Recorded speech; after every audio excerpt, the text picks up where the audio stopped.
Yo, what is up YouTube? Welcome back to the channel. Today we are getting back to some more Mega Evolution or Mega Pokemon Battle Royale, but this time it's going to be the explanation video. So, if you guys missed my reaction to the Battle Royale, go check it out. The link is in the description down below. But, oh, and also if you want to see the original video, it will also be in the description down below. But, let's just get into this. Also, hit that like button, subscribe if you guys want to see more of these reaction videos, because I really do like doing them. So, let's just get into this. Oh, good, you made it! Or did you just stumble into this video aimlessly? Well, if that's the case, make sure you go watch this video I helped write over on Terminal Montage's channel. Then come back, because this here, what you're watching right now, is the equally as entertaining explainer video. Yep. That is absolutely necessary and isn't a way to just get some more ad revenue. Well, what with the face? We're going to go over the animation and explain why things happen in the way that they do, because we made sure to pack that thing full of references. Oh, I could tell. Zoomer humor. And to Pokédex. So if you don't know, they go to the Pokédex. They go to the Pokédex entries to make the video, and to like why this Pokemon lost and why this Pokemon whatever. Dex facts. So yeah, that's all right. We read a load of Pokédex entries and such to try and determine which Mega Pokemon would most likely win a sort of battle royale, since those are still somehow all the rage. Spoilers if you guys haven't seen the last video. Yeah, Mega Rayquaza won. Like I said, go watch the last video. These days, even though it's been like, what, 14 days? Get it? That's a fortnight. God damn it. I am mad that Charizard X didn't do shit. Charizard Y had more screen time than Charizard X. I am mad about that. And nobody likes Charizard Y. What the fuck is he playing? Battery's dead? Huh. Hello, I'm Loxton. Welcome to Noggin, a YouTube show accidentally named after a television block for toddlers, where we overanalyze Pokemon and sometimes other things. Okay. Now, when it comes to how we figured all of this out, well, first let's just jump to the end and say, obviously Mega Rayquaza would win something like this. Yeah. It's an overpowered mess that rules over other legendaries and smacks meteors away. It's just a sky god. Pretty much. It's no joke. Remember, we're not just factoring in their in-game competitive stats, but also their lore, their roles in the anime, manga, and trading card game, and also their Pokédex entries are taken literally. So clearly, like I in told order you, to have a fun-filled animation, we needed Rayquaza and the other Mega Legendaries to be distracted for a while. Hence the tea party with a meteor cake, because everything is cake. Remember that one? I don't even want to know what the fuck that is, but really? People, okay. I didn't even know this was a thing to make everything out of a cake. Like I've seen the puppy with when you cut off its head and it's cake. Speaking of, let's start at the beginning now. First reference goes to Absol again, who can sense coming danger, and oh no, here comes a meteor filled with Megastones. So long story short, Megastones were created when AZ fired the ultimate weapon 3,000 years ago, using the infinity energy of countless Pokemon. Some of that energy crystallized into the Megastones.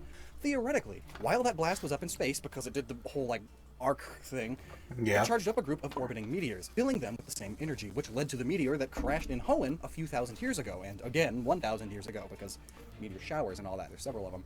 Yeah, gave off the same rainbow energy, leading eventually to all of the Megas in Omega Ruby and Alpha Sapphire.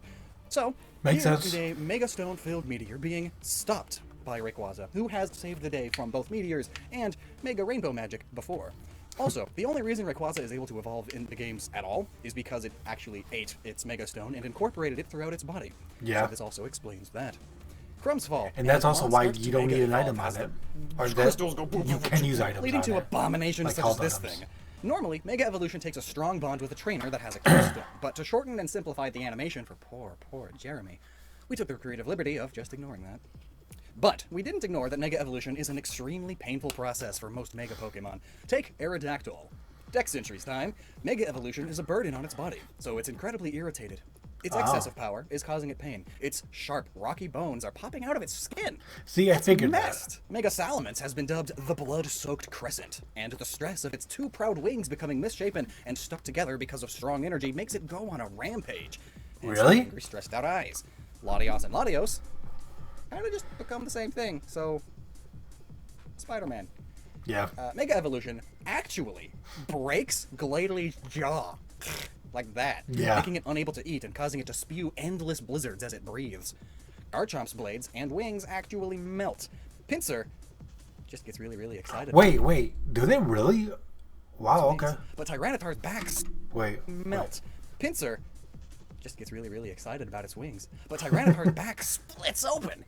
Steelix's diamond center bursts out of its body alien style, and its body's shrapnel spins around it as a constant reminder. The Shelder just gets bigger. But it consumes more of the Slowbro. Yeah. It's tasty. And just listen to Sharpedo's entries. The moment it charges into its opponent, sharp spikes pop out of Sharpedo's head. The spines sprouting from its head are transformed fangs. If they are injured or broken off, the spines will regenerate countless times. Oh, wow. The yellow patterns it bears are old scars. The energy from Mega Evolution runs through them, causing it sharp pain and suffering. Sad. Oh, wow. Yet hilarious. You ever have a dream about your teeth falling out? It's incredibly common. Now imagine them falling out and I don't think I've ever had that. and regrowing. Quite a few Megas just grow extra hair or feathers, though Lopunny shaves. And Pidgeot. Oh, I didn't even realize a Lopunny Quite shaving. a few Megas just grow extra hair or That's feathers, funny. though Lopunny shaves. And Pidgeot. Pidgeot. What is even up with that Yu-Gi-Oh! Super Saiyan hair? He's not wrong. Well, it's not as bad as poor Absol, who becomes a DeviantArt OC Karen's own guardian angel. Mega Venusaur's flower grows so much that its back legs have to be larger to compensate, but it still struggles to move a bit. So, really, when Mega Camerupt erupts, which they do if angered, and if the pain and rampage-inducing Mega energy is anything to go off of, Camerupt would certainly be angry right now. Then Venusaur is simply not fast enough to escape. Oh, wow. The psychic abilities of Mega Alakazam and Mega Metagross allow them to remember the past, or even alternate timeline versions of themselves where a similar thing happened. Remember the original Pokemon Battle Royale? Metagross calculates yeah, I do remember. No chance. Sadly, I can't react to that because I've already seen it. Metagross is cruel, and when it knows it can't win, it digs its claws and its legs into its opponent and starts the countdown to a big explosion. Oh, wow. Coughs blizzards, and Audino is having none of that. Audino's role as a nurse, especially when Mega, means it asks Glalie to cover its cough, though it has no arms. So Audino gives it a mask, since those are topical right now, too. Yeah. Since Glalie can't stop, it buries itself in its own snow. Meanwhile, Houndoom and Scizor are dueling it out. One Okay, I want to know why they melted. can turn anything into ash, and the other can shred or cut anything. Yep. But neither can sustain these forms for long, as their dex entries mention that not only does this heat that they're generating hurt themselves, like a lot, but also that over time they will continually overheat and then actually melt. Like... Really? Actually, like, it's a dog, but its whole body melts. So they do that. Also, a note, being Mega doesn't really help Obama Snow.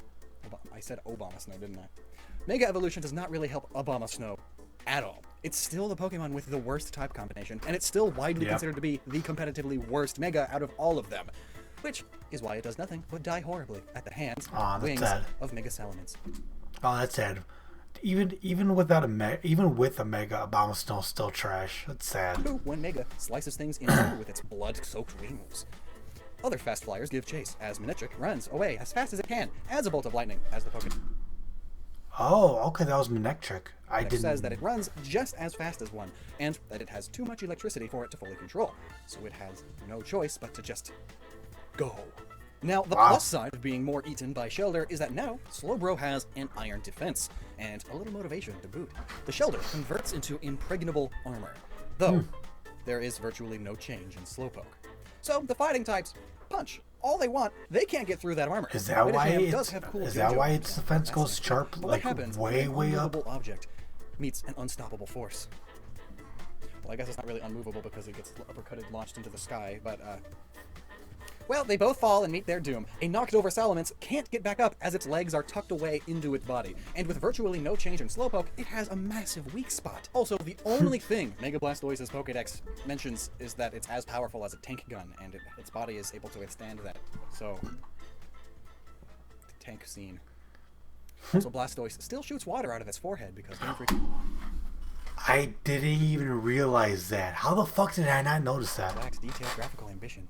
Moving over, Mega Gyarados' brain has no other function except its destructive instinct to burn everything to cinders.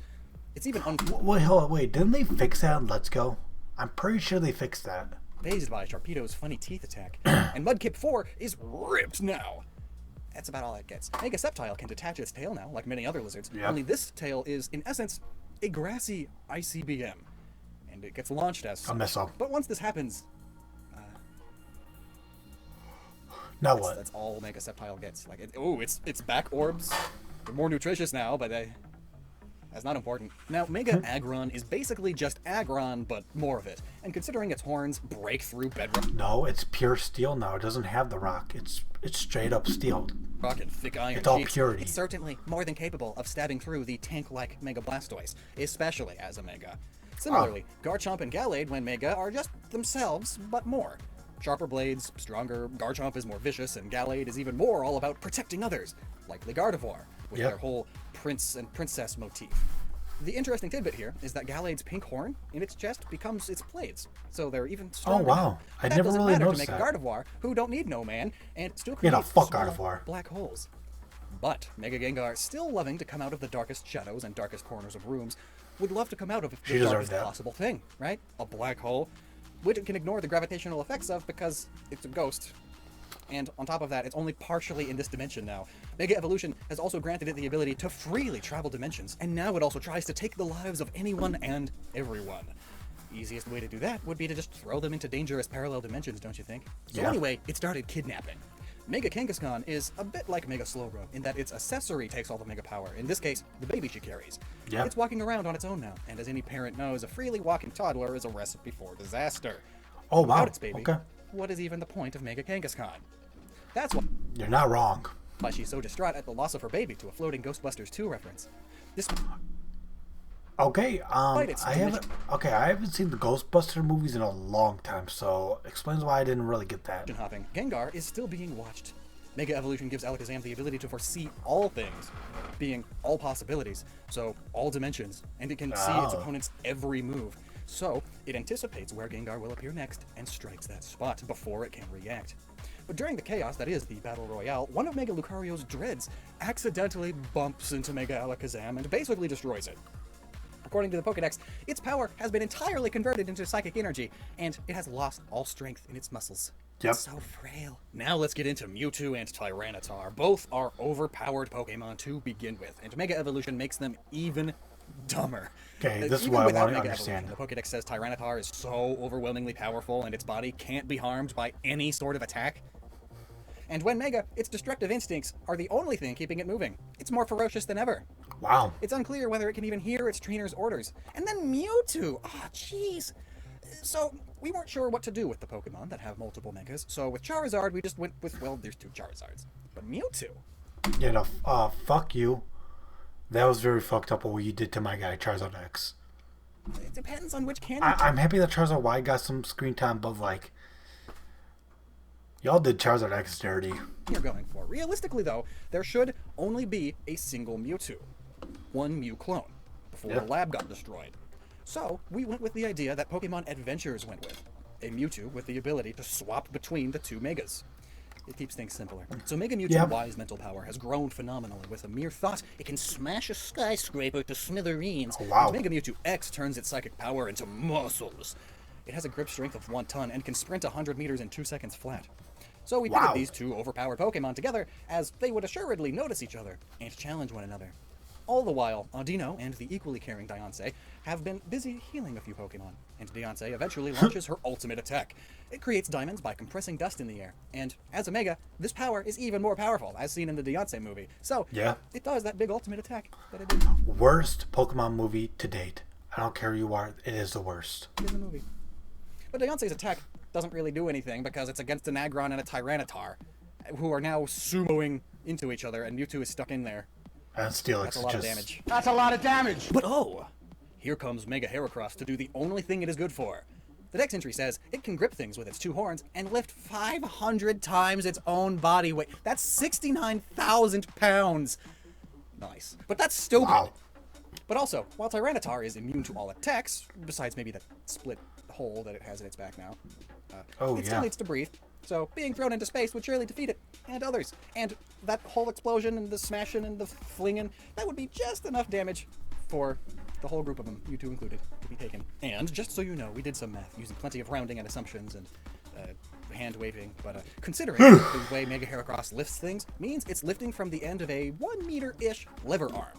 And with this lovely equation, we know that yes, Heracross very well could throw them into the upper atmosphere.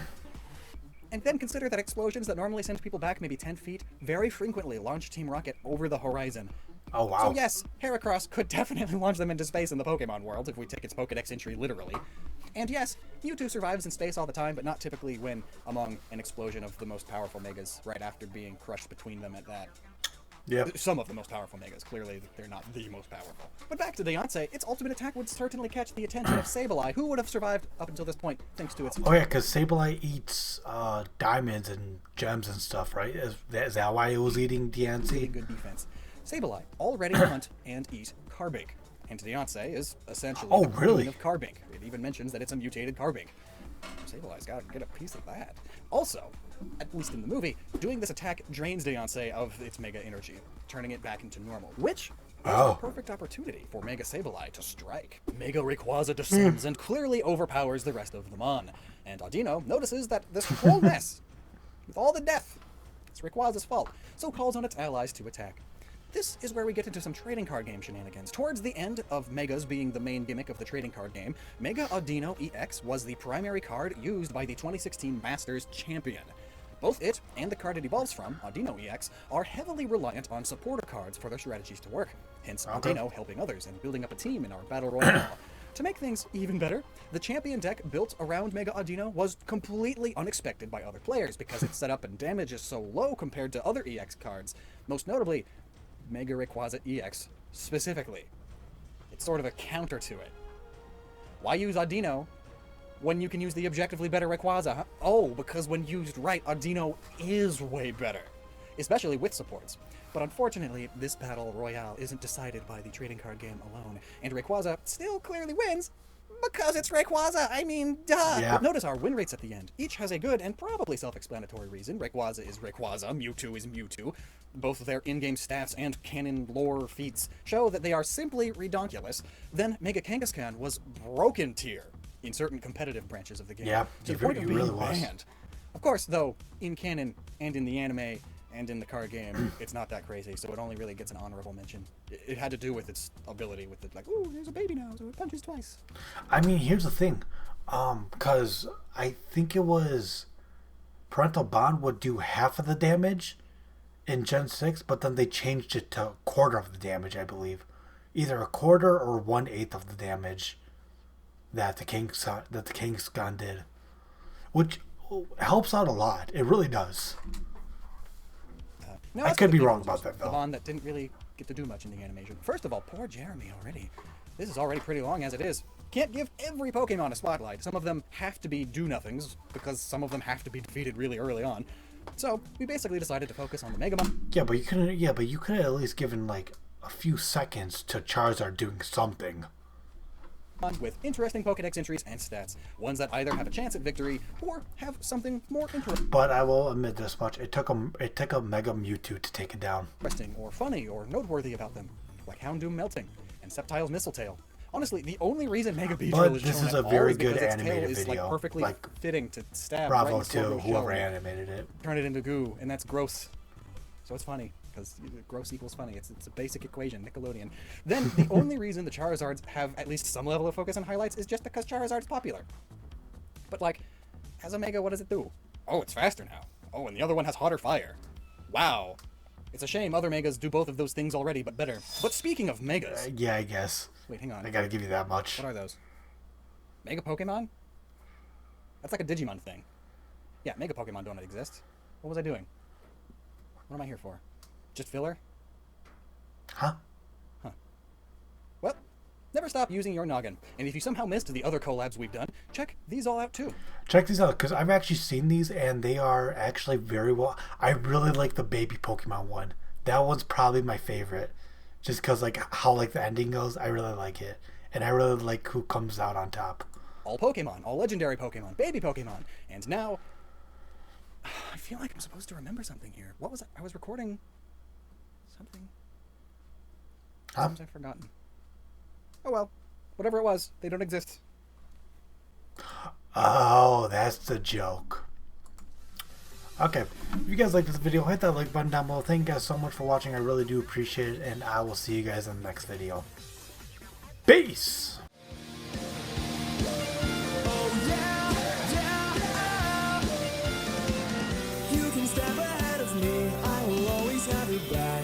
take you to your favorite place in the